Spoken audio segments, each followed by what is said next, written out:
Don't you love it when things are both easier and more affordable? Like when the rain washes your car for you. Or like when you save up to 10% by bundling your renters and auto insurance with USAA. Bundle with USAA and start saving. Get a quote today.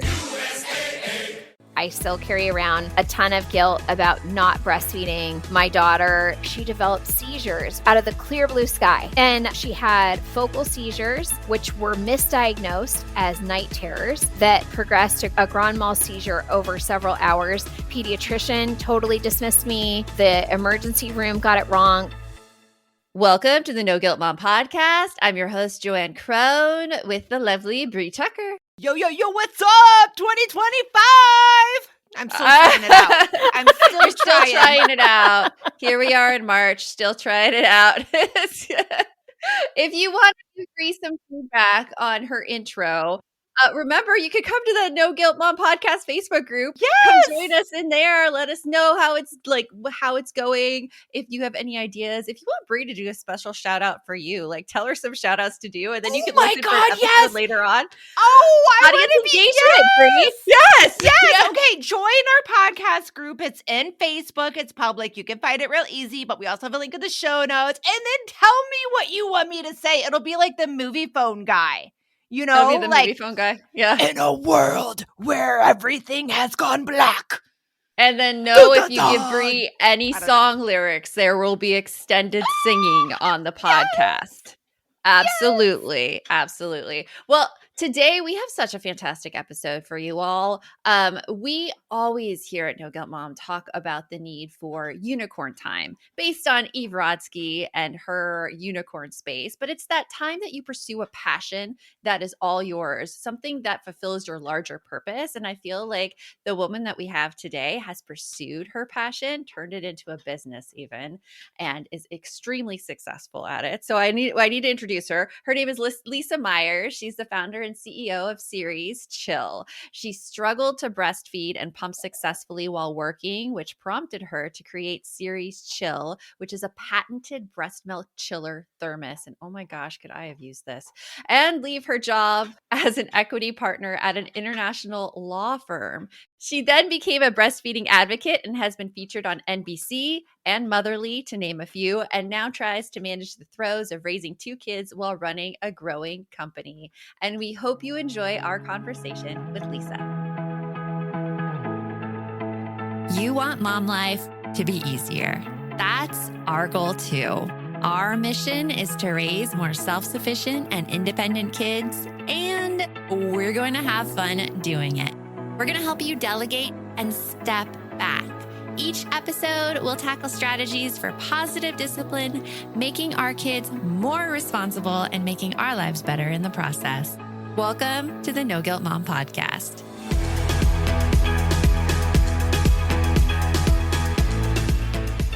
Welcome to the podcast, Lisa. As we were just getting on, you mentioned your Christmas tree in the background, and we're recording late January. It's not hiding. It's hiding. Right there. And I was saying, you were like, it's still up. It's mid-January. I'm like, okay, first of all, 1 year I hold the record in my family. I kept my tree up until mid-March. So there's that. That is a record. So this podcast is timely because you may still have your tree. I very well could. Yes. Yeah. Yes. Yeah. So, yeah. I just and Joanne was saying how in your house the tree isn't up late because your husband is all about nope, Christmas is over. It's done. Is that right? And then my house, he doesn't like the holidays. He doesn't like the excess stuff around. He likes his routine. He likes it to look the same. And so he was the one who took down the tree and the lights and everything. And I'm like, awesome. Sounds good to me. See, and in my house, my family does complain sometimes, mainly my kids, my teenagers, about the Christmas decorations. And Lisa, you'll have to tell me if you have this problem in your house. But it's like an ongoing game of chicken.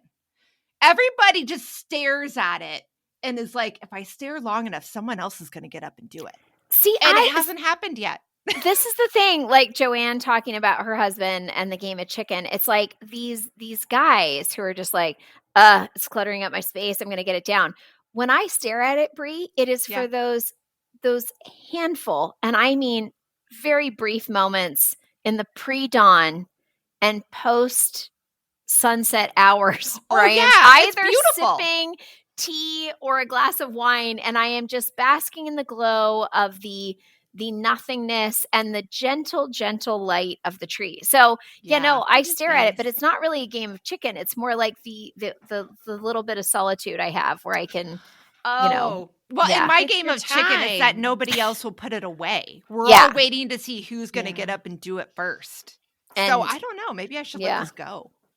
Maybe you should let it go. Yeah. It might be a good social experiment in our household, but it is beautiful. I wonder how long it can go. That's going to be the update in the Facebook group. Yeah. I mean, there you go. We should have like a weekly or daily photo of the area where the tree exists, and Lisa, maybe one day it will be gone.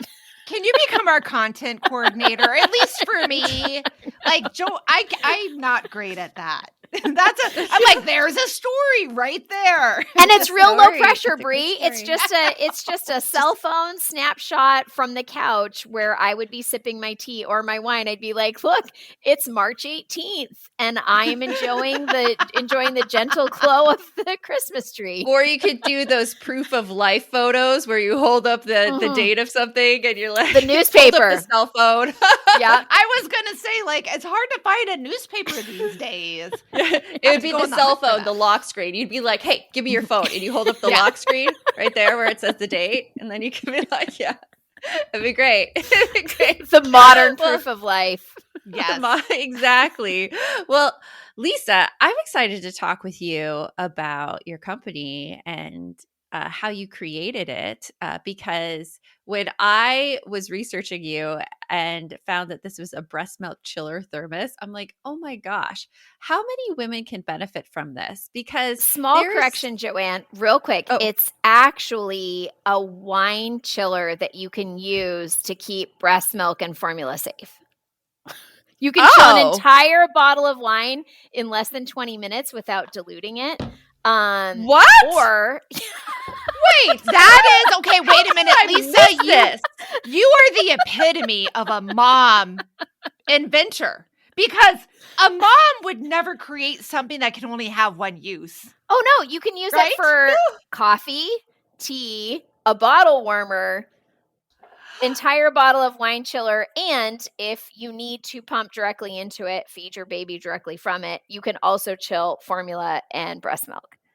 Oh my gosh. It is multi-purpose for other liquids like wine. I need one of those actually for my day-to-day. I mean, my kids are like 11 and 16, for your sister. So there is no breast milk need anymore.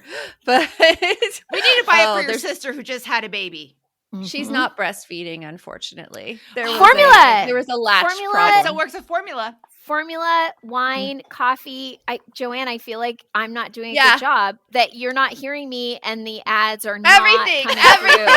Yes. And I want to back up because I said my sister's not breastfeeding, unfortunately. That is not a judgment thing at all on breastfeeding. It is, and I say unfortunately, because she really, really wanted to breastfeed, and her daughter was born with a cleft palate. Palate, which has been corrected now, which is great. But because of that, breastfeeding wasn't an option because she couldn't latch. But that's why I said it. No. What I love about this podcast and why I was so excited is because I love the conversations you guys have. And I felt like you guys would not shame me for saying that I still carry around a ton of guilt about not breastfeeding my daughter exclusively or in the way I wanted to. So my daughter's 10, my son is now 6. And it was with my son that I was determined to be successful. And it's so awful, but I carry around so much extra guilt because I was successful with him and I wasn't with her. And so I feel like, I just didn't have enough discipline or enough will or enough something to make it work for her. Yeah.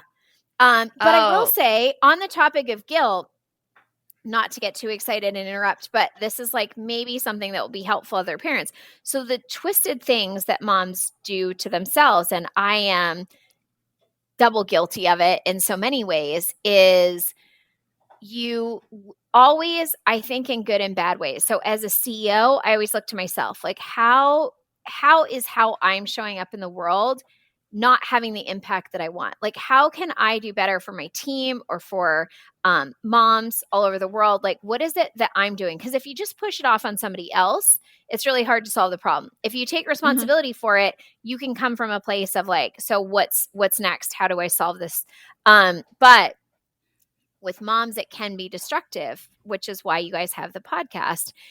With my daughter, she developed seizures when she was 4 out of the clear blue sky, like out so of hard. nowhere. Yeah. Thanks, Brie. It was devastating is like too strong, but it was so you just feel so powerless, and it's really, really scary. And she's 4, right? And so she had focal seizures, which were misdiagnosed as night terrors that progressed to a grand mal seizure over several hours. Pediatrician totally dismissed me. The emergency room got it wrong. We ended up going to Seattle Children's Hospital, and they got it right.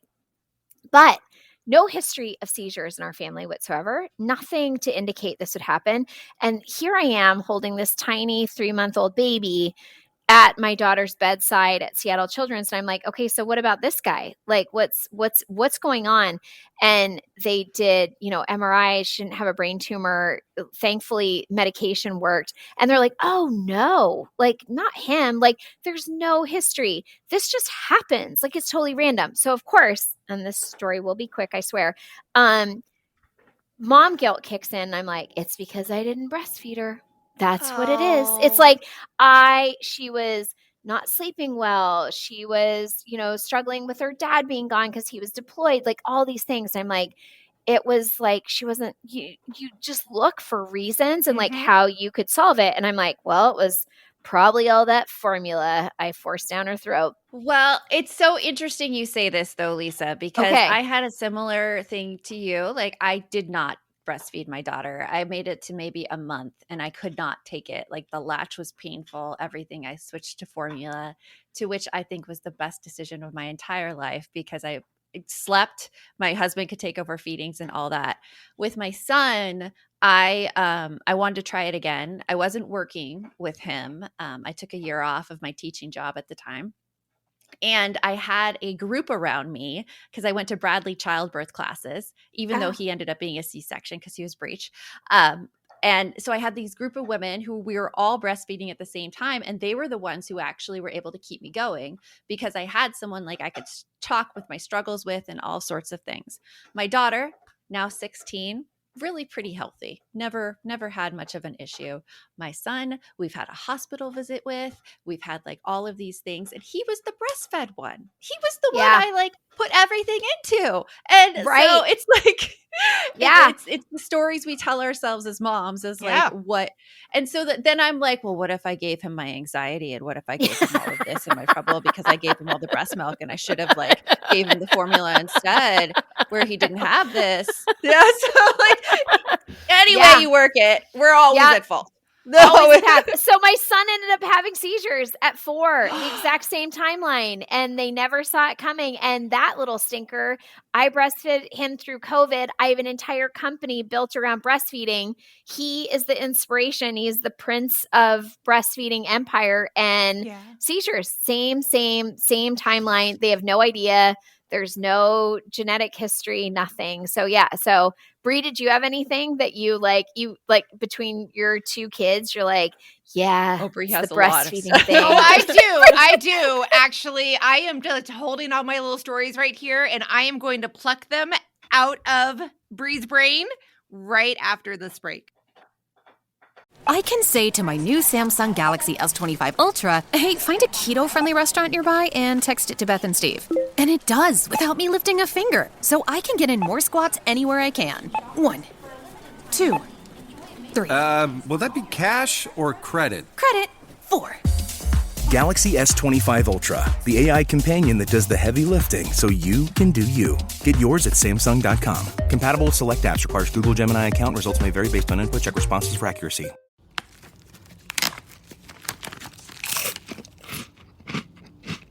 Uh-oh. The last cookie. You can get a new box of cookies in as fast as an hour with Walmart Express Delivery. Are you my guilty self-conscience? No, I'm the voice offering you promo code EXPRESS for free delivery on your first order. Hey, who ate my cookies? You mean these cookies? Order now. Welcome to your Walmart. Promotion valid for first express delivery order. $50 minimum subject to availability. Restrictions apply. This episode is brought to you by Indeed. When your computer breaks, you don't wait for it to magically start working again. You fix the problem. So why wait to hire the people your company desperately needs? Use Indeed's sponsored jobs to hire top talent fast. And even better, you only pay for results. There's no need to wait. Speed up your hiring with a $75 sponsored job credit at Indeed.com/podcast. Terms and conditions apply. Okay. So, yeah, I have a lot to add to this. Okay. All right. So I have so much to bring into this, and Joanne knows it too. First of all, let me just say, Lisa, your story about your kids with the seizures, I feel like I can empathize because my nephew had that. And my sister, my middle sister, who she just has one kiddo, and it was a hard pregnancy. It was a really hard delivery. There was, he was tongue-tied, so she had breastfeeding issues and all of that. So I can tell you that when the seizures popped up out of nowhere, she was like, what did I do wrong? What can we do differently? And it was the exact same thing. Oh, we don't know why. Some people just have it. Maybe he needs more sleep. Maybe it's that. And then he's been on meds, and flash forward, now he's 13 and he hasn't had any seizures in a couple of years. So he's doing much better. But it was the same, like, who knows what's going on kind of story. And my guilt comes from my first one. I had an eventful pregnancy, and epitome of crazy thinking that you can impact things. Here was mine. I ended up having placenta previa that was not really fully diagnosed in the beginning. They were like, oh, it's just a partial. Anyway, flash forward, like I went into actual labor with him when I was 27 weeks. Well, 21 and then again at 27. And at 27, it was full on contractions and everything. And they tried to stop the labor, and they weren't successful in it in the very beginning. So they wanted to put me on a helicopter to lifeline me to another hospital that had a NICU that could handle it. I refused to sign the waiver to get in the helicopter. And why? Well, because Bree worked in special needs, and I was certain that if I got in that helicopter, my kid was going to have cerebral palsy. So I was like, the one gift I can give my child is I am not going to have him have a brain bleed or anything by not getting in a helicopter. Yeah. While I'm in preterm labor. Like, it was bad. It was bad. Like, the doctors were talking in front of me about how to get my husband to sign for me because they were like, she's not in her right mind. Oh man. But yeah. It's all those guilt cases that really like get to you as a mom. Yeah. And like, Lisa, I'm interested to know, like, so you've had all of this breastfeeding, like, thoughts in your head about what you could affect. What led you then to create your product? What was that story? Yeah, I know. So I love the intro where you're like, and then she decided to take on this business and all this stuff. But it really was the mom guilt piece. Mm-hmm. And being part of your guys' podcast is what makes me so aware of it. The whole company comes from mom guilt. So and wanting to be successful, feeling that like that push pull of showing up and being a successful attorney and who I was before, and then also being a mom. It's impossible to do both those things at the same time, to hold 100% in both spheres, which you guys know and you talk about a lot. So I invented Ceres Chill because I could not be successful as an attorney and still breastfeed. And a big part of that was me having to travel. So I don't know if I told you guys, but I threw away thousands of ounces of breast milk. And because there was no way to travel, no way to accomplish all the things that I needed to as an attorney and show up as a parent and breastfeed either of my kids. So because coolers last 6 to 8 hours, right? So those soft-sided, disgusting coolers. And when I went back to work with my son, I was like, I knew exactly what I needed. So I was so proud of myself that I showed up with my pump parts, and I'd been breastfeeding him, and I pumped, and I've got the milk lined up, and I worked with pretty much all men. And I'm like, well, this is poor execution. What do I do with this breast milk? I have a full day of work. I have a commute to get home. And I'm like, I need the breast milk thermos thing. Clearly, that's what I need. This was back in October of 2018. I could almost show you the email I was writing at the time that this occurred to me. And I looked for it, couldn't find it, figured out that I needed to be the one to create it. But it wasn't, I think I have a lot of like really, I hate that term imposter syndrome, but it really aligns, I think, with mom guilt, that I wasn't successful with my daughter, and that the product came out of me wanting to be a successful person with my son, that I wasn't willing to compromise on breastfeeding him, but I really wasn't willing to compromise or be embarrassed or be shut out of the good old boys club that I had managed to win a place in. Yep. And so I needed to find a way. And a lot of people like really are confronted by the fact that it's like, oh, Ceres Chill, it's so discreet and you can use it for all these things and you can have it on your desk or at a conference and nobody is the wiser.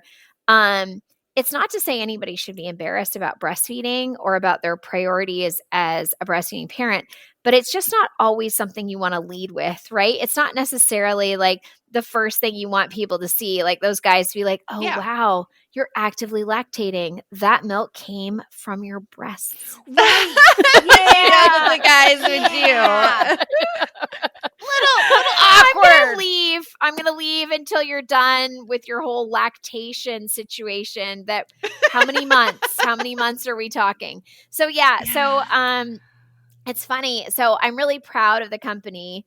I am surrounded by phenomenal moms, dads, aunts, grandmas. We have quite the team now. I did it by myself for as long as possible, providing for my family and building the company up. But yeah, it's sometimes very strange for me to be identified as this person that has saved people's breastfeeding journeys. And I love that. And I am so proud of what we do as a company every day. But at the same time, I'm like, I'm such a fraud. Like I failed my daughter. There's so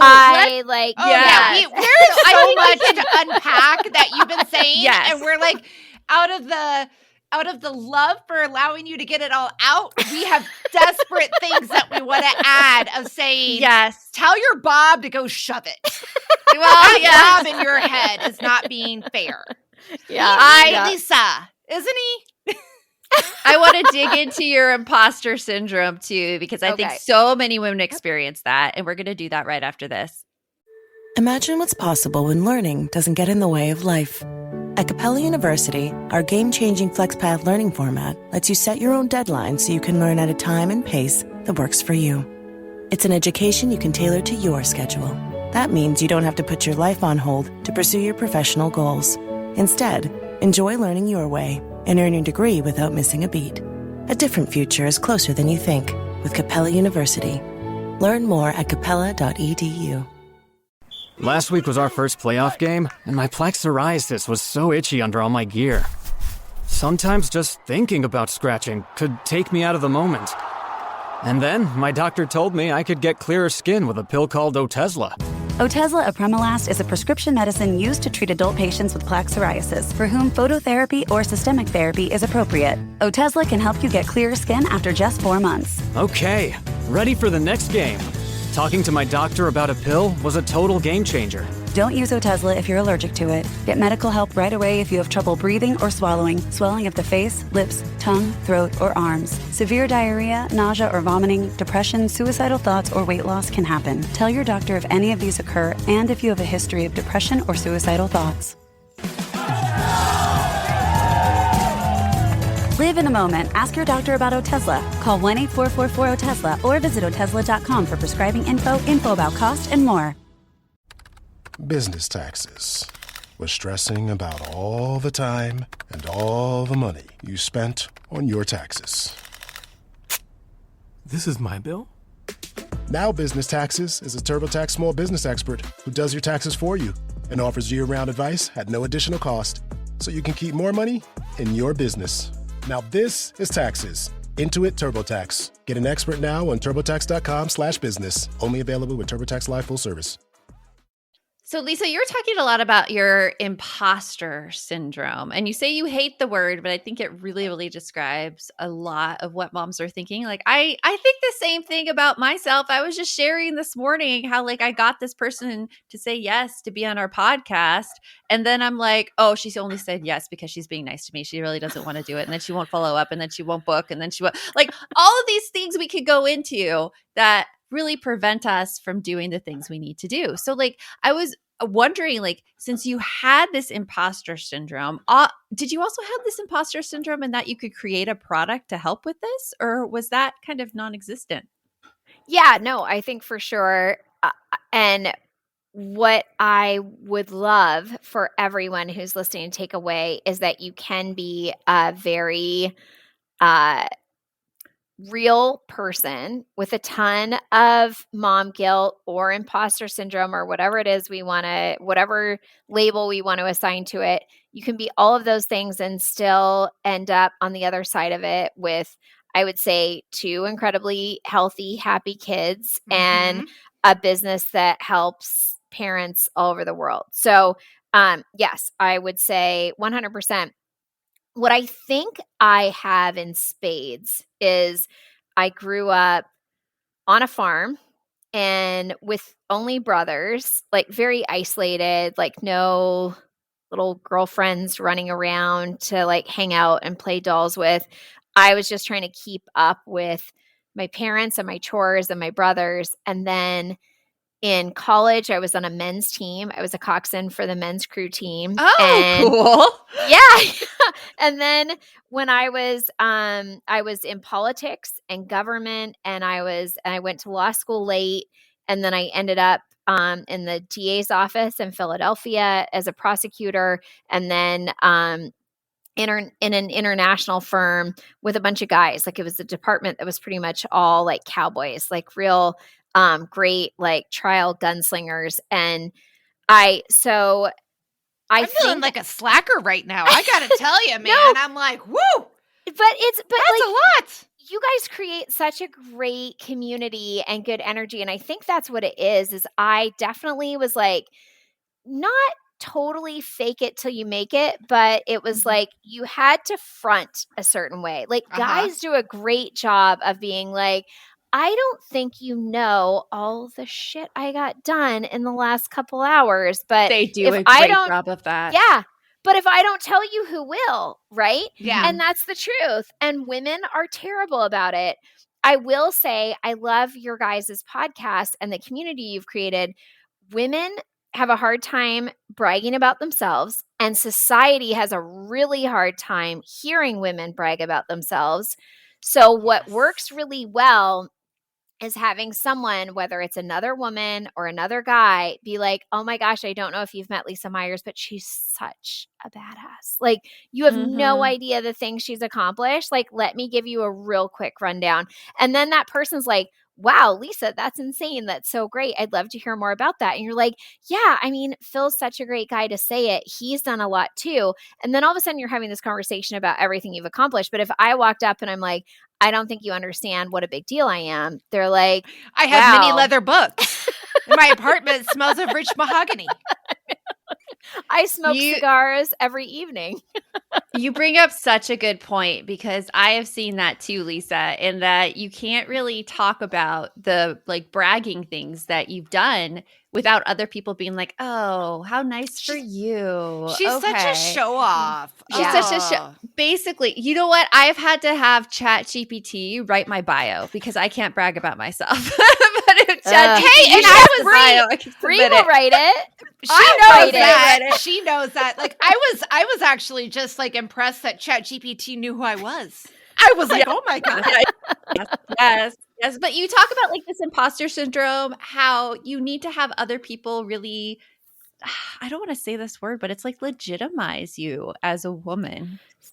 see you. I think what I would say, so I'm not trying to step on you, but like it feels like legitimizing, but I think it's like we have a lot of body dysmorphia, like a lot of person dysmorphia. And what I have said, especially for moms who are going out on maternity leave, coming back, something that I have really, really pushed, and I'm so glad that this is where the conversation went, is to write your resume before you go out on maternity leave. Like, which feels like, thanks, Bree. It feels like busy work. And it's the last thing you feel like you need to be doing because you're like, oh my gosh, I'm trying to get, my team caught up on the things. Whether you're doing shift work or you're an executive, you're in this survival mode, right? Yeah. But doing your resume, even if you never had a resume before, you never had that history, doing your resume and talking about your skills before you become this other person and you're on the other side of being a mom. I think it's so important that we realize who we are before and everything we're capable of. And then that on the other side of being a mom, we're not less than, we're more than. Like we have taken all of these skills and all of this experience before, and then we've added to it. Not that we're just this hot mess that can't do our job anymore because we don't have enough sleep and we have these other priorities. No, we're masters of multitasking. Sleep has become irrelevant in some ways, and we see things through because we have more perspective. So yeah, I'm a big advocate for people updating their resume because it's when you put it down on paper and when you think about presenting it to someone else. I always, whenever I look at my resume, I'm like, wow, I am really something. Yeah, you look at it, you're like, oh, that looks very impressive. So why don't I feel this way about myself? But right, like I can see why putting that time in before you have a couple of things that happen. Like you said, like, first of all, let's just all acknowledge the fact that pregnancy brain is a thing and it doesn't go away. It often gets worse with the lack of sleep during the, at minimum, first year of having a kid. Stress, depression, lack of sleep, and just like general. So you're going to have to work extra hard to remember the tasks that you were doing and how and how they were important. But the other thing, like you already said, is that we go through this thing. I mean, there's a reason there's the baby blues and the postpartum because we were like, we go through these changes and we're not sure of ourselves anymore. Yeah. So trying to find tasks that we did that to put into your resume to, like you said, like talk about like giving yourself the validation that you deserve for the hard work you have done is a hard thing to do when you're in that state of mind of just having had your kid. Yeah. It's Understanding insane. your value. Yeah. Understanding your value. Absolutely. Like there was gosh, I can't even tell you the resource for this quote, but it was basically like, you can't really think yourself to act in a certain way, but you can like act yourself out of your thoughts. I can't remember it now. And it was so good. But basically, Lisa, like all this conversation around how we feel about ourselves, imposter syndrome that you have felt along your journey. It's evident that you've taken specific actions regardless of what you're thinking in your head. Has like the success now that you've seen for Ceres Chill and like having your own company and being able to transition from law to a product and to a business, has that changed any of your thoughts at all, like about imposter syndrome, or caused you to look back at it any differently? I'd love to be like, yes, today I'm different than I was before. But you know what? I think I'm a very determined person and I'm incredibly practical. I think the great part of this conversation is it's in the conversations and seeing ourselves reflected in other people, whether it's you guys and the community you've built or the parents we're helping every day. I think if you are able to see your reflection, not in a mirror or scale or the assumption about how you're showing up for your kids, like all of the guilt that comes with that, but like a real reflection and a conversation, I think that that's when you really have an understanding of your value in the world. So I just have to say that I appreciate this because I sometimes, get nervous and overwhelmed, appearing on a podcast, and this is such a cool, fancy podcast. But yeah, so I would say I usually, to answer your question, Joanne, suck at that. But it's being reminded that these are the conversations to be having and to keep those relationships up and to be able to receive not just the criticism, but, the 5-star reviews, not just the 1-star reviews. I tend to look for the 1-star reviews, right? But I do too. But it's the thousands of 5-star reviews that matter. Those moms took that time to write a really long story about how their breastfeeding journey was saved by, whether it's our nipple shields or it's the chiller.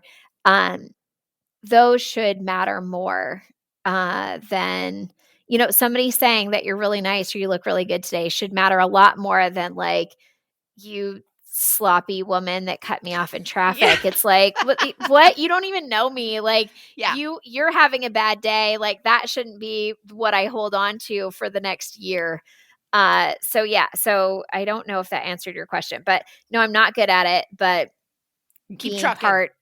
Being part of conversations like this makes all the difference. And so I think that's why we should all keep having them and being part of communities like this, where we're hearing about each other's weaknesses and being reminded of our strengths, and that we don't see ourselves accurately all the time, and usually to the detriment of our own happiness and accurate self-perception. So this isn't going to sound like a compliment, but it really is a compliment. That just hearing that you still have those imposter syndromes and those thoughts makes me feel better, because it's like, if you could still have them, like, it's a normalization of that feeling, that those feelings and those thoughts don't have to go away for you to go and do something big in your life. You just go and do the big thing, and you deal with those thoughts as they arise, even if, like, they're telling you suck. That's not like, it's not going to change anything. Right? Because so many of us think that, like, once you become really good at XYZ, or once you're successful at XYZ, everything's going to be easy. It looks so easy for you. You never have these struggles. Like, when we're looking at other people from the outside in, we're seeing it through that lens that they're presenting. And you can't be constantly, well, I mean, I suppose you could, but I don't think you'd be a great salesman if you were constantly like, try my product. It's okay, I think. What do you think? I think it's good. Is it good? I think it's good. I think it's good. But then it like makes you be like, all right, so I don't have to. Joanne works with me on this one a lot. It doesn't have to be perfect to have it be put out. And I get stuck in the, I'm not as good as so-and-so at this. I'm not able to handle this. And so that must mean I suck. If I didn't do this podcast until I was prepared, we would not have this conversation ever. Yeah, well, there you go. That would be us too. This podcast would never get produced if we tried to have everything done perfectly. It's all about like taking those little imperfections, and almost like my whole philosophy is to find humor in the imperfections. Just like, gosh, I was editing a video I was putting on YouTube that's set to go this Monday. But while I was editing the video, I did it while I was sick. I'm getting over a sickness right now. You could tell I look sick in the YouTube video. And halfway through the video, I'm doing something emphatically. And unbeknownst to me, while I'm filming, my lower lip, which is covered in red lipstick, hits my teeth. And like there's a red lipstick stain on my teeth. Red lipstick. And so what do you do with that when you have those imperfections? I went with it. I recorded this little like behind the curtain thing about how I got so mad. I did like a slow-mo motion of the actual thing happening. And then I did have to cover it up with some pictures while I was filming, while I was doing like the rest of it until it rubbed off. And it did rub off my teeth eventually. But like, you take those instances and you have to just roll with it, because if we waited for something perfect, nothing would happen. Yeah. And it wouldn't be relatable, and it wouldn't matter nearly as much the rest of the world. Like, I think 90% of the time, people love seeing me as a disaster, not in a haha, like, what a mess she is, but like, wow, like how relatable. And she's clearly struggling too. Yeah. So I love the conversation you guys create, because I think it creates a lot of peace and opportunity for people to be, especially moms, to be their best selves. Yep. Just put your imperfection out in the world. So with that, Lisa, what we like to ask this of every guest, because it's so great to stay focused on the things that, make you happy, that you're looking forward to. So what are you looking forward to right now in your life? I get to say that I'm also scared to death of it. So the year is in front of us, and we did, as a company, 49 conferences last year. So I know. I went to a lot of them, but it's like the American Academy of Pediatrics, and it's, international lactation conferences, and they're all important. It's like, how do you choose? I will say I am looking forward to, and I'm an introvert, which you may find surprising. I can play the part of an extrovert very well, but it exhausts me, and I will psychoanalyze this conversation after. Same, Lisa. You and Joanne. Yeah, I'm like, oh my God, I you guys play are the same person. the role of an extrovert. Yeah, really well. I have to say, very well. Play one on TV. But what I will say is that, so my son is dyslexic, and I was at the American Academy of Pediatrics conference in Orlando last October, and I feel guilty about every time I leave them. I am a good mom when I'm here, and they do say they miss me, but they're not really, they're my kids, so they don't have a whole lot of emotion caught up in it. They just like say it plainly. Yeah. But I found this phenomenal company that helps with dyslexia and helps children at young and older ages. And they have been like the TED Talk that I watched from the founder, like everything they've done. And so what I'm looking forward to is doing a better job of the little moments. So driving them to school, and that I let my daughter, who's 10, be the DJ. She picks out the songs. I let my son talk about like Transformers and Teenage Mutant Ninja Turtles and like all of the episodes he's watched, and he stretches them out into painfully long narratives. But finding opportunities to be a good mom when I felt I was a bad mom before. So whether it's at a conference and finding a resource that will help my kids, or like sharing something with my daughter who speaks Spanish, and we have Ceres Chill Espanol, and I'm so proud that we have a Spanish community, and I'm like, translate it for me. Like, tell me what she said. I don't know what she said, but it's about like what we're doing. And so she'll like be like, I don't know. And I'm like, try harder. Try harder. But yeah, so I think I'm looking forward to doing a better job of finding those like small moments, and then really, really acknowledging them and soaking them up, and doing a little less of this stuff that we've talked about that probably gets in the way of wild success as a founder and as a mom, because it's like those things that I think they're going to remember. It's those things that I think we remember as kids.